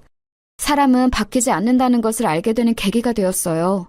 제가 낳은 아이는 성별이 딸이었는데 시어머니는 심각한 남아선호 사상을 가지고 계셨거든요. 아우, 애 입 좀 막아라. 시끄러워서 잠을 잘 수가 없어. 여자애가 벌써 이렇게 목청이 커서 어떡하니? 우리 아들 닮았으면 조용하고 있는 줄도 몰랐을 텐데. 그러니까 아들을 낳았어야지. 아휴, 너는 꼭 낳아도 딸을 낳아서 이런 상황을 만들어? 어머님, 서영이 지금 겨우 8개월이에요. 8개월 아기가 우는 건 당연한 거잖아요. 안 울면 그게 더 이상해요. 우리 아들은 안 그랬어. 내 아들은 태어났을 때부터 효도했어. 어찌나 조용하고 순한지 동네 사람들이 칭찬했다니까? 내가 말이야, 우리 아들을 데리고 시장에 가면 사람들이 애가 참 순하다고 얼마나 칭찬하던지 몰라. 그래서 내가 아들 키울 때 얼마나 뿌듯했는데? 시어머니는 항상 당신 아들에 대한 자랑을 끝없이 표현했어요. 듣기 좋은 소리도 사람이 계속해서 3번 들으면 싫잖아요? 그런데 우리 딸은 하나부터 10까지 마음에 들어하지 않으면서 본인 아들 자랑을 하니 견디기 힘들더라고요. 저도 할 말을 하는데 귀를 막고 있는 건지 듣지도 않으셨답니다. 그러다 사건이 발생했는데 아이가 태어난 지 1년이 지나 돌잔치를 하려고 준비 중이었어요. 남편과 미리 말한 대로 돌잔치 후 분가를 하려고 했고 거기에 맞춰 저도 복직을 하려고 했습니다. 요즘 돌잔치는 직계 가족만 모여서 작게 하잖아요. 그래서 저희도 시어머니, 친정엄마, 그리고 시댁 쪽 친척 몇 번만 모여서 작게 진행했어요. 여기서 사건이 발생했습니다. 그래, 이제 그럼 나가 사는 거야? 그럼 아이는 누가 봐줘? 봐줄 사람은 있어? 괜히 나가서 고생하지 말고 시어머니랑 같이 사는 게 좋지 않아? 얼마나 좋아. 요즘 애들 봐주는 시어머니 없다? 아이는 친정엄마가 오셔서 도와주신대요. 남편도 제 근무 시간대에 맞춰 일할 수 있으면 일한다고 하더라고요. 일단 어떻게든 살아봐야죠. 뭐 얼마나 대단한 일 한다고 저렇게 으스대는지 모르겠어. 가만 보면 우리 아들 길을 죽이는 것 같다니까. 내가 아이 봐준다고 해도 소스라치게 놀라면서 거부하더라. 나 참. 어머님이 아이 운다고 입 막고 자꾸 개월수에 맞지 않은 음식 주시니까 그렇죠. 그리고 남편보다 제가 더 안정적인 직장이니 제가 일하는 게 좋잖아요. 얘 좀 봐요. 이렇게 내가 뭐라고 하면 따박따박 말대꾸 한다니까? 예전 같았으면 소박 맞고 쫓겨날 텐데 시대를 잘 타고 태어났어. 하참, 돈이라도 많이 벌면 몰라. 쥐꼬리 같은 월급을 가져오면서 저렇게 유세야. 시어머니는 돌잔치에서도 저에게 시비를 걸었어요. 문제는 거기에 우리 친정엄마도 와 있다는 거였죠. 저도 평소 같았으면 득달같이 달려들지 않았을 텐데 엄마 앞에서 제 욕을 서슴없이 하는 모습을 보니 참을 수가 없었습니다. 친정엄마의 표정이 점점 안 좋아지기도 했고요. 우리 엄마를 난처하게 만드는 모습을 어느 딸이 참나요? 여보, 어머니 좀 말려봐. 우리 엄마 당황하는 거 안 보여? 지금 이게 뭐야? 아기 생일잔치에서 기분만 상하고. 지수야, 엄마가 일부러 그러는 것도 아니고 당신이 좀 참아. 오랜만에 친척들 모이니까 괜히 그러시는 거지. 너무 마음에 담아두지 마. 왜 좋은 자리에서 분위기를 망치려고 해? 내가 망치는 게 아니고 지금 시어머니가 사람들 앞에서 내 욕을 하잖아. 당신 제정신이야? 당신 아내가 저런 말을 듣고 있는데 아무렇지도 않아? 좋은 날 제발 좋게 넘어가자. 왜 이렇게 매번 일을 크게 만들어? 그냥 어른이 하는 말이니까 넘어가면 안 돼? 예민하게 굴지 말자, 제발. 그런데 남편은 제가 말리라고 해도 말리지를 않았어요. 전혀 귀담아 듣지 않는 모습에 속이 상했죠. 오히려 자꾸 저한테 참으라는 말을 하더라고요. 이때 남편에게 너무 많은 실망을 하게 되었답니다. 제가 일하는 것이 교도소잖아. 솔직히 나는 그래서 우리 손녀가 제대로 보고 배우는 게 있을지도 걱정이 된다니까. 환경이 그렇게 중요한데 굳이 분가한다고 하니까. 아유, 속이 타지. 우리 아들만 믿고 내보내는 거야. 사돈, 제가 듣다 기가 막혀서 말하는데요. 도대체 우리 딸한테 왜 그러시는 거죠? 우리 딸은 그래도 공무원인데 사돈 아들은 아기 낳았는데도 공사장에서 일용직으로 일하는 거의 무직이잖아요. 내 새끼 왜 자꾸 욕하는 거야, 이 사람아? 어휴, 깜짝이야. 아니, 왜 소리를 지르고 그러세요? 제가 없는 말 지어냈나요? 교도소에서 범죄자들 보면서 일하는 거 맞잖아요. 뭐가 그렇게 당당하다고 큰 소리야? 내 딸은 그래도 찰밥통 직장을 가지고 있기라도 하지. 당신 아들은 뭐가 잘났는데? 뭐 하나 잘하는 것도 없으면서 자꾸 내 딸 사람들 앞에서 욕하는 거야, 이 사람이! 저는 우리 엄마의 성격을 누구보다 잘 아는데 엄마가 누군가에게 저렇게 화내는 것을 처음 봤어요. 아마 자꾸 제 욕을 하는 게 참을 수가 없으셨나 봐요. 시어머니와 친정엄마는 그렇게 우리 딸 돌잔치에서 서로 비난하며 싸웠습니다. 친척들과 남편이 겨우 말려서 상황은 진정되었지만 서로 마음속에 앙금은 크게 남게 되었어요. 내가 진짜 네가 그동안 저런 시어머니랑 같이 살았다고 하니까 속이 터져. 속상해서 눈물밖에 나오지를 않아.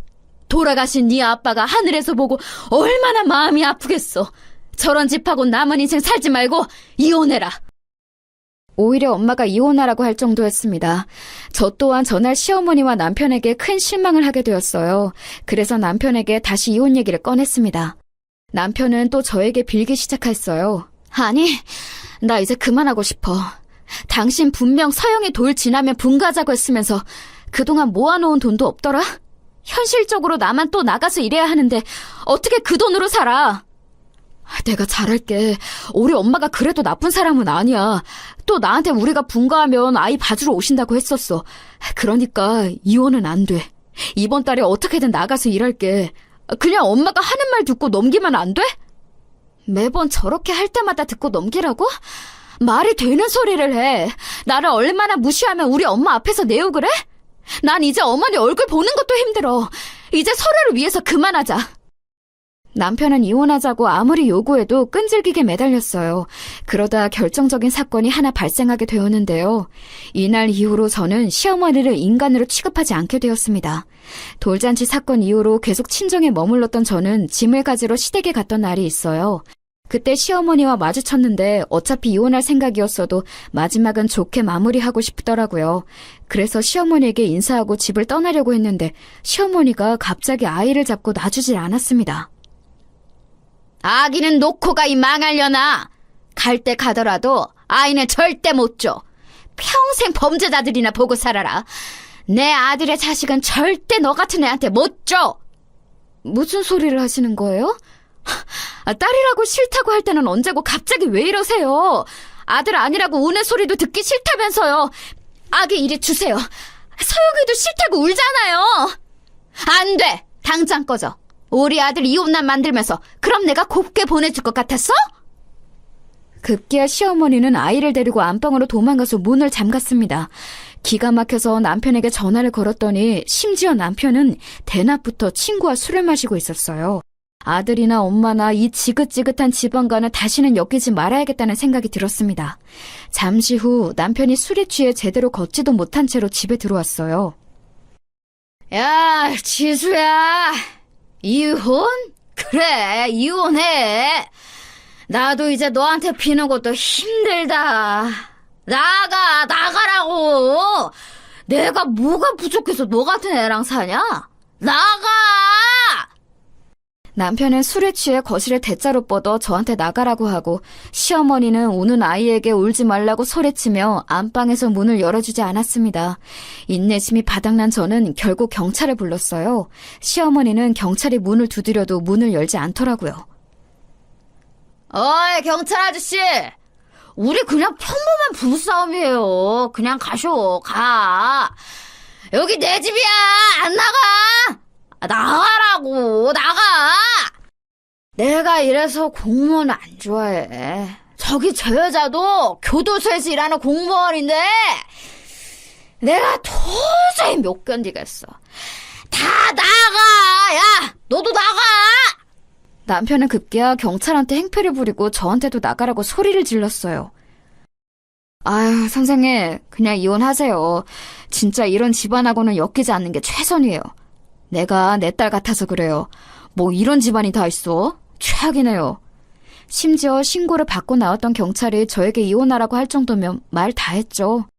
결국 저는 지긋지긋한 시댁과의 인연을 끊게 되었습니다. 아이를 억지로 데리고 나와서 친정엄마가 살던 집으로 들어갔어요. 다행히 엄마가 아이를 봐주어서 저는 일하며 아이를 키울 수 있었습니다. 내 손녀내나, 이 도둑년아, 이혼하면 다야? 우리 아들 이렇게 만들고 너 혼자 잘 살면 다냐고. 네가 그러고도 발 뻗고 잘 것 같아? 어?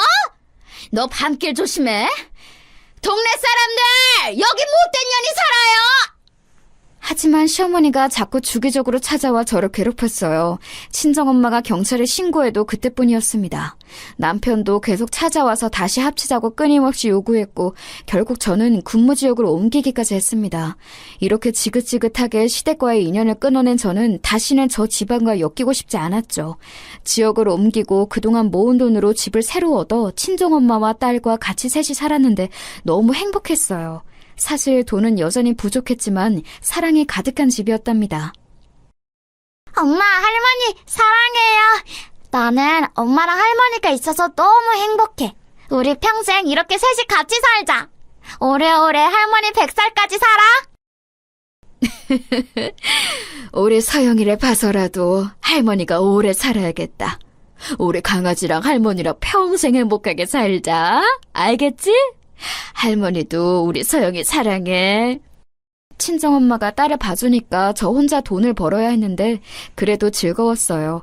딸도 친할머니와 아빠를 그리워하지도 않았고 우리 친정엄마와 잘 지냈거든요. 그렇게 어느덧 딸은 자라서 중학생이 되었습니다.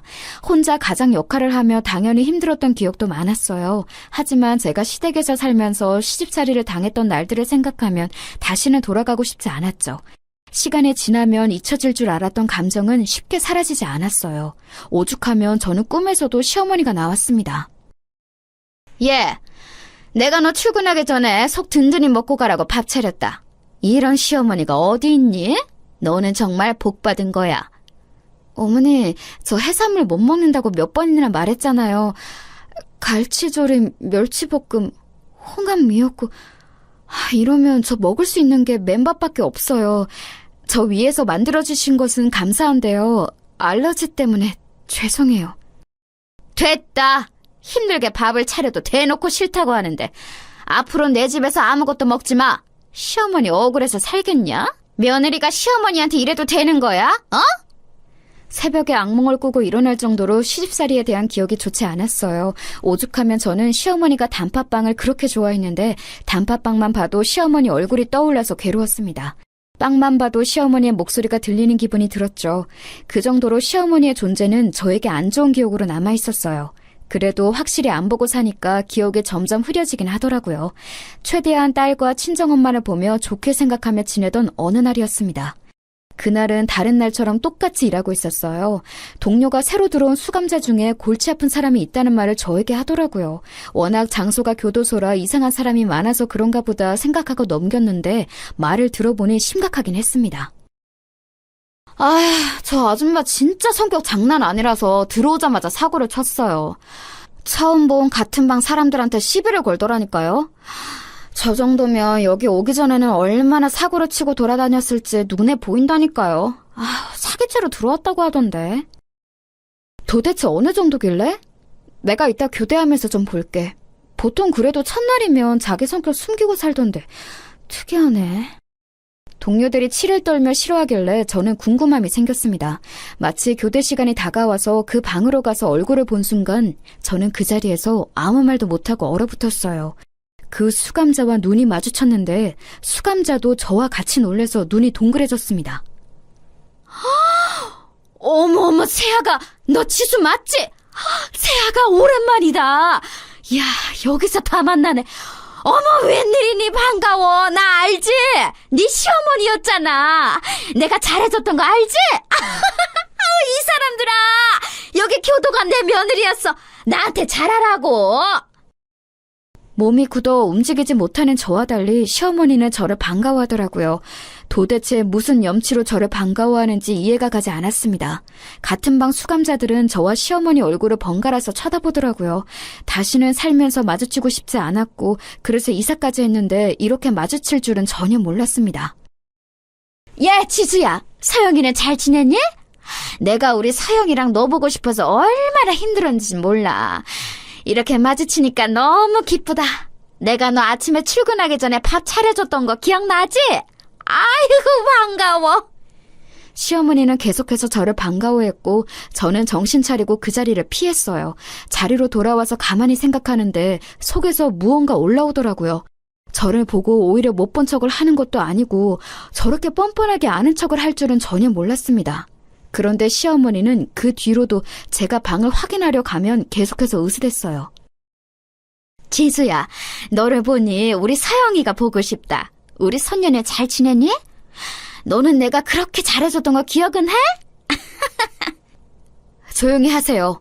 소란 피우지 말고 조용히 자리에 앉으세요. 야, 네가 어떻게 나한테 이래?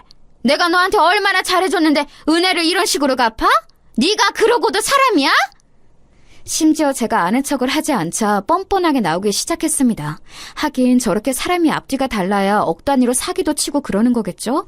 동료한테 들으니 시어머니는 무려 갯돈으로 수억 원을 들고 날랐다가 잡혔다고 하더라고요.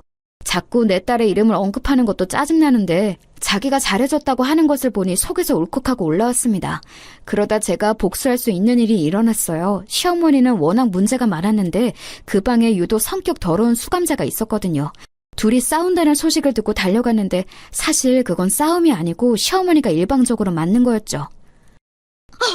지수야, 내 며느리 날 구하러 왔구나. 그래. 이리 나오세요. 독방으로 가세요. 지금 뭐 하시는 거예요? 이렇게 같은 방 사람끼리 싸우면 안 된다고 했을 텐데요. 뭐? 내가 맞은 거야. 내가 피해자라고. 지금 보고도 몰라? 안 돼. 닥쳐. 조용히 안 해? 여기. 이리 와서 이 사람 데리고 독방으로 가. 자꾸 이렇게 사고 치면 계속 독방형에 처할 거니까 처신 똑바로 해. 알겠어? 입 다물어. 제 인생에서 가장 통쾌했던 날이 바로 전날이랍니다. 시어머니는 끝까지 독방에 들어갈 수 없다며 발버둥을 쳤어요. 하지만 여기는 교도소였고 시어머니는 수감자였죠. 시어머니는 아직도 제가 시집살이를 당하는 며느리라고 생각했나 보더라고요. 코웃음 치며 독방으로 넣고 방에서 갇힌 시어머니를 보는데 웃음이 자꾸 나왔습니다. 어머니, 이렇게 부르는 것도 참 오랜만이네요. 거기서 혼자 반성이나 해. 나는 당신하고 할 말 없으니까. 알겠어? 마음 좀 곱겠어. 얼마나 거지같이 살길래 사기죄로 들어오냐? 뭐? 야, 너 거기 안 서? 이리 와. 야! 조용히 하세요. 교도관한테 야라는 소리 하지 마세요. 조용! 자꾸 그러면 독방기가 늘어납니다. 시어머니는 그 뒤로도 꼬투리가 잡혀서 독방에 자주 들어갔어요. 그리고 그 사실을 알자 전 남편에게 연락이 오기 시작했습니다. 처음엔 받지 않으려고 했는데 받았더니 아주 납작 엎드리더라고요. 지수야, 제발 우리 엄마가 너무 고통스러워해. 제발, 어? 지수야, 예전 일을 잊고 용서해줘. 제발 예정을 생각해줘. 우리 그래도 좋았던 기억도 있잖아. 안 그래? 지수야. 네 엄마 사람은 나쁜 사람 아니라며. 근데 남의 돈 떼먹고 교도소 왔더라? 그게 나쁜 사람이 아니면 뭐냐? 내가 그렇게 내 편 들어달라고 할 때는 모른 척하더니. 됐어, 이 사람아. 통쾌하게 말하고 전화를 끊으니 얼마나 기분이 좋았는지 몰라요. 그렇게 전 남편은 문자로 자기가 잘못했다고 주기적으로 연락이 오고 있답니다. 저는 그러거나 말거나 시어머니를 주무르며 살고 있어요. 이 사실을 친정엄마에게 말했더니 엄마가 폭소하더라고요. 우리 엄마가 그렇게 환하게 웃는 것은 너무 오랜만이었죠. 시어머니를 보면 나쁜 사람은 언젠가 다 돌려받는다는 말이 무슨 말인지 알 것 같아요. 인과응보라는 것은 이런 사연을 두고 말하는 거겠죠? 여기까지가 제가 준비한 사연인데 재밌게 들으셨는지 모르겠어요. 시어머니를 볼 때마다 그리고 전 남편에게 연락이 올 때마다 억울했던 지난날이 생각나더라고요.